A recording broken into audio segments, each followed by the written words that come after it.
Do you remember the first time you were introduced to drugs? You know, it's funny. It's so funny.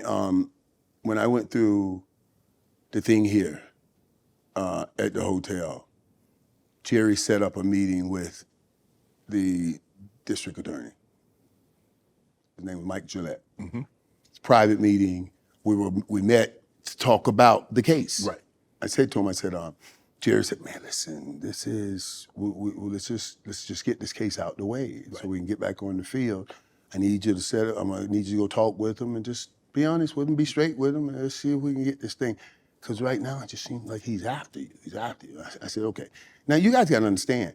Now that night in the hotel, when all of this went down, when the police came, they arrested the girl. I went home. Now, then they hired this new guy, Mike Gillette. They hired this new district attorney 3-4 months later. And he went back. Now we're into getting ready to work for the season. Right. He went back and looked at the case and opened it up. Right, okay. And opened up the case. He reopened it. He reopened all of it. He said, well, because I didn't have any standings.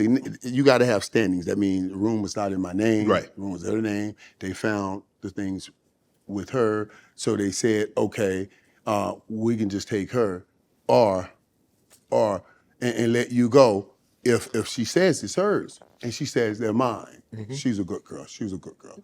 And that hurts me too, Doobie. Listen, she really was a good girl. And what happened with her was just not right, you know, because I really liked her. She was a good girl. She wasn't a dancer. I had met her at a club. Mm-hmm. But, you know, they put her out as a prostitute. It was just wrong. So I really, because she was, I had, before we went to the Super Bowl, I had. Was this the first Super Bowl or the second Super Bowl? First. No, before we went to the second Super Bowl. Okay. This happened when we got back from the third Super Bowl. Okay. This happened when we got back from the third Right. Super Bowl. Before we went to the Super Bowl, the third Super Bowl, you get all them tickets. You get tickets. So Yeah, they used to get a boatload of tickets. They used to get about 30 tickets back then, Mike. Yeah. They used to get about 30 tickets back then. They cut it down. Yeah, they cut it way down. Because they know you get them 30 tickets, and them people out there waiting, they'll give you $3,000, $4,000, $5,000 a ticket. Boy, I had about 100 on me. And we were hanging around. I said, hey, listen, I peeled like a knot. I said, hey, go get an apartment. Because when I come back, I do not want to come back to these hotels. Right. Go get an apartment. And she was like, I don't want to take your money like that. I was like, no, you're not taking my money. Go get an apartment. Right. We don't want to be in here. Right. And I come back, and then when I get back after, and I go see her, and I ask her. She came back. She gives me back the money. I said, what did you do? What are you doing? I don't want to be like that, you know. So she was a real good girl. And then all of this goes down, you know. So it made me feel extra bad. Yeah, it made me feel extra bad for her, man, because she didn't deserve it. But when I was dealing with Mike Gillette, and Jerry asked me to go meet with him, and she took it. She took it. Right. She took it so I can go home. And I always respect her for that. And she's just one of the good people. But he had me a private meeting. It was you and him? Me and Gillette. Me and the district You and attorney. him? Me and him. Private meeting. And this joker sits down with me, man, and he says, I said, Mr. Gillette, I'm going to tell you what happened. I'll tell you the truth. I said, now, I got off an airplane because I had an autograph session show, and I came to the hotel. And you have a girl claiming that those are hers. I said, now, I'm not telling you I've never brought drugs to the hotel. I'm just telling you this time. That night I did. I didn't bring the drugs to the hotel. You know, trying to be honest and trying to be straight. I said, I'm trying to be honest. I'm being straight with you. His exact words was to me, and he jumped in early. He says, let me tell you what I think. He said, first of all, the truth is what I make it, and you'll find that when we get in the courtroom. And then he told me, I promise you, he said to me, he said, you know, I personally think you're a piece of shit, and you're using your fame to take advantage of these poor white women, white girls, and I'm going to put you away. He said his exact words, I'm gonna fillet you like a fish and leave you in that alley. I was like, oh. now all the Fort Lauderdale coming up out of me. Now you old swole. Now you see that. Talking. He was raising up when he was talking. I was trying to. You try to bite your lip. You're like, okay, I gotta remain. But I do understand. It was my first case. This was my first offense. So I just then it got south after that. It got south. I said, let me tell you somebody. You little short, you little short dude, right? I said, that's my first offense. I said, you could do what you want to do, but you can't give me any time. You give me probation. Somebody gonna pay me millions to catch a football, because I know how to do that. And you're gonna be down here broke.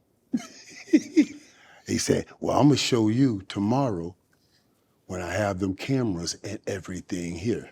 I said, okay, I'm gonna show you too. That's why I wore the mink coat. Hold up, you wore mink? That's why I wore the mink. In Dallas, Texas. It was 90 degrees.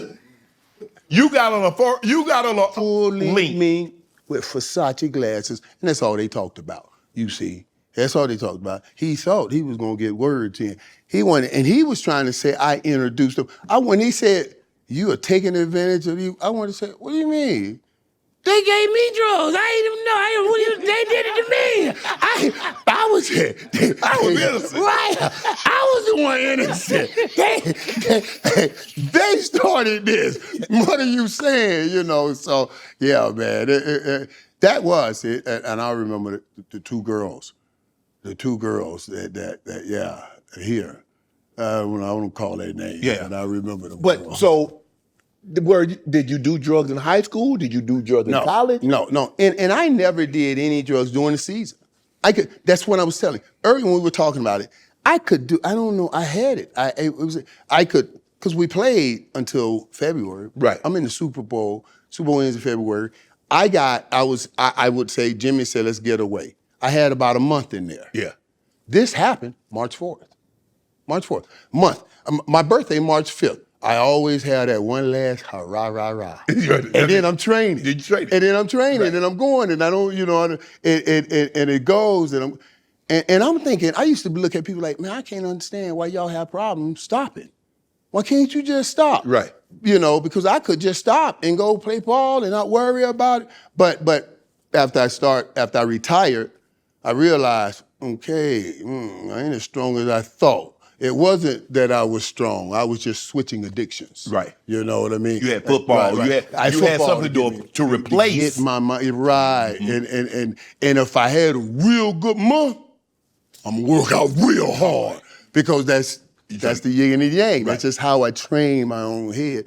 So yeah, I'm like, I'm gonna have fun. After that birthday, because we always start training. Yeah. About a month after the season. Yeah. Yep. Second week in March. So it worked out for me. That's what I thought worked out for me anyway, But it's so funny though. That night I went to the hotel, I promise you, dude, after already trying to get Angela to get a hotel room and everything, I remember driving to that hotel that day, and I swear to you, as God is my witness, on my mother and father's grave, as simply as I'm talking to you, God said, don't go to that hotel. I think on this every day. I swear to you, as simply as I'm talking. He said, do not go, And I went. Yep. And I went. And he must have set me up before. That's why I said, go get an apartment. You know what I mean? We didn't, and he just did, But yeah, as I said, Jerry, I guess, yeah. I wish that never would have happened. Man, I mean, not that what I was doing, I ain't gonna say I wish I never did that, because that was what it is. I was young, and we were just out there. But I just wish, because it changed things. It changes things. It just changed things. Your Cowboy teams were never the same, Mike. No, I was never the same. It just it just felt like, it wasn't the same. You couldn't lead the same. It felt like, you know what I mean? Because people looked at you different. Yeah. Well, you felt They're they different. looked at you differently. Maybe they didn't. change Everything. And it changes everything. Because you feel that. You feel it like, dang, and you feel. So I was never the same. I was never the same. Want to join Club Shay Shay? Become an official member by hitting that subscribe button, where you never know who's going to be joining us for drinks and conversation. Don't be late to the party, because we like to do something before two something.